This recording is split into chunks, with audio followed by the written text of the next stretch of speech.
So what about if we talk about the quote unquote historical Jesus? Yeah. So this is what we were talking right earlier at the beginning. about, Sure. right? Yeah. Yeah. So, Jesus never meant to be a revolutionary. He never thought he was the Messiah. Go through your list of, Easter or Christmas things. And, Jesus wasn't born on December 25th.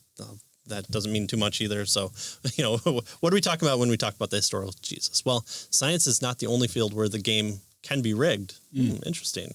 This approach has also been applied to the Gospels. And I will just say, too, it can work for any field that you're talking about. If you're talking about the way humans think, I mean, the Jungian perspective, the Freudian perspective, there's a lot of discussion about conflict about, what makes people kind of deal. And so you're bringing in philosophical attributions to that as well. So what happens when we talk about the Gospels? Well, whenever someone uses the word scientific to describe the way they look at history, they're signaling that materialistic philosophy governs the process. Jesus couldn't have walked on water because people don't walk on water. Right. Well, so notice again, this idea of scientific is trading on this definition of physicalist, materialist philosophy, right? It's that idea that only science can offer us knowledge. And so, that's what we talk about when science has to do with this physicalism, right. this materialism, this naturalism. Right. So scholars from this school tried to distinguish the Jesus of history from the miracle-working Jesus of faith. They assume that there is a difference between the two. Why make the distinction? Yeah. Well, because we can't have Jesus rising from the dead because there are implications to that.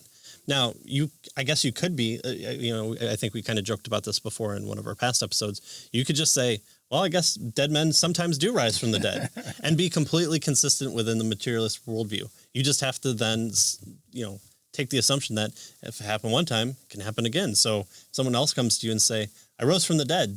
Oh, okay. I guess that's entirely possible within the scope of my worldview. And then it gets into, either society breaks down with your assumptions that, well, maybe gravity isn't always, 3.2 meters per second squared or 9.8 meters per second squared.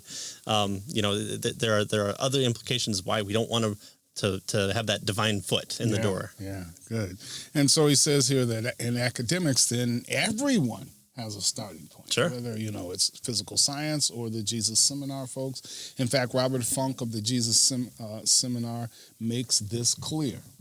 Right? He says, quote, the Gospels are now assumed to be narratives in which the memory of Jesus is embellished by mythic elements that express the church's faith in him and by plausible fictions that enhance the telling of the gospel story for first century listeners. Well, that sounds like an interview we did with Lydia McGrew. Yeah. Dr. Lydia McGrew talks about just this fact is that sometimes scholars are, I would say sometimes embarrassed by the Gospels. And so, you don't really believe that.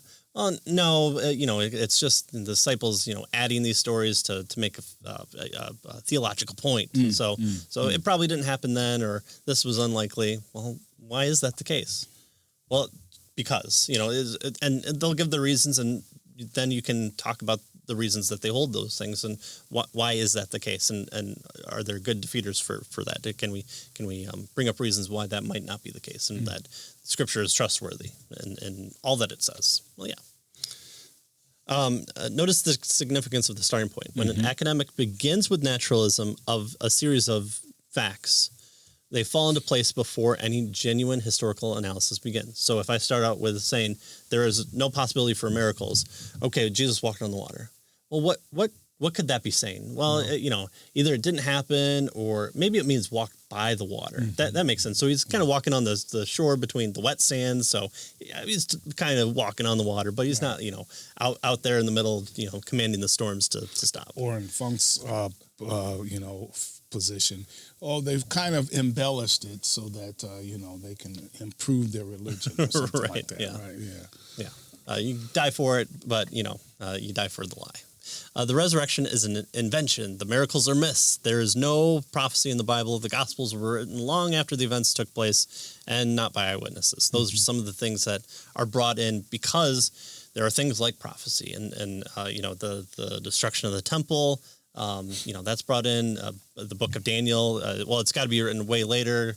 The book of Isaiah has to be written way later because it mentions Cyrus by name. We can't have that because that would be kind of a fulfilled prophecy. In fact, it even talks about Cyrus reading Isaiah and going, whoa, I'm in here. Okay, that leads me to more. Here you go, Nehemiah. Go build your wall. Good luck with that. So there are implications that we have for the why. The whys are the importance here. It's not just I don't think miracles happened. Right. Says scholar, important person. Right. Okay, but why?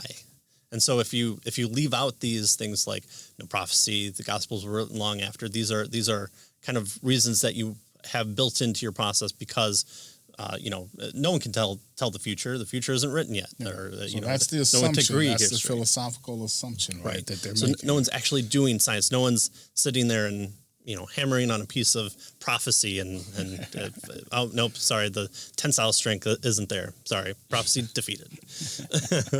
And so here we can use the Rhodes Scholar tactic, asking for the scholar's reasons, not just his credentials. Mm-hmm. Credentials are important, sure, but there are dumb people that make smart points too. Sometimes I make smart points, so not sure.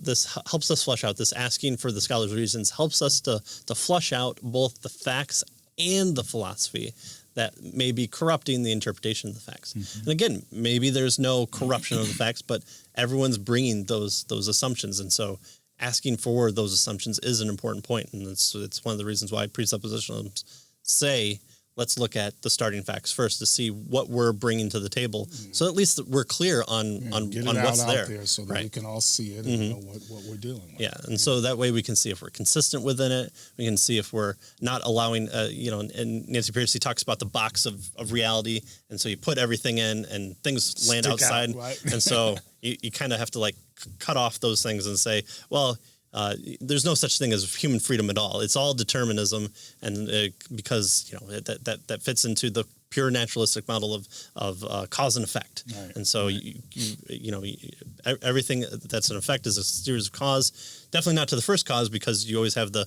expanding, contracting universe for all eternity, except we got here. Except then you bring in two areas of time to see how those ideas can add to your philosophy. You're not only doing science. You may have good reasons for it, and we can talk about that, but it's not just a standalone, this is what we did, and we titrated, and out came this conclusion. Mm-hmm. Okay, materialistically, yes, that's true. Right. Something like that. It's like so you find Joe dead. How was Joe? Why did Joe die? Well, a piece of metal went through his heart, and that was the cause of Joe's death. Right. Well, okay, fine. But what about Fred? Fred had a gun and he shot Joe. So the cause of Joe's death is the piece of metal, but it also is Fred murdered him, right? So now we have two distinctions in terms of causes. So just the physical things, oftentimes, they don't tell the whole story, right, in terms of how to explain something, right? Mm-hmm. Notice the non-physical idea of motivation, we might say, that Fred had is another part of the story that can be left out if we're just looking at the physical. Right. Right?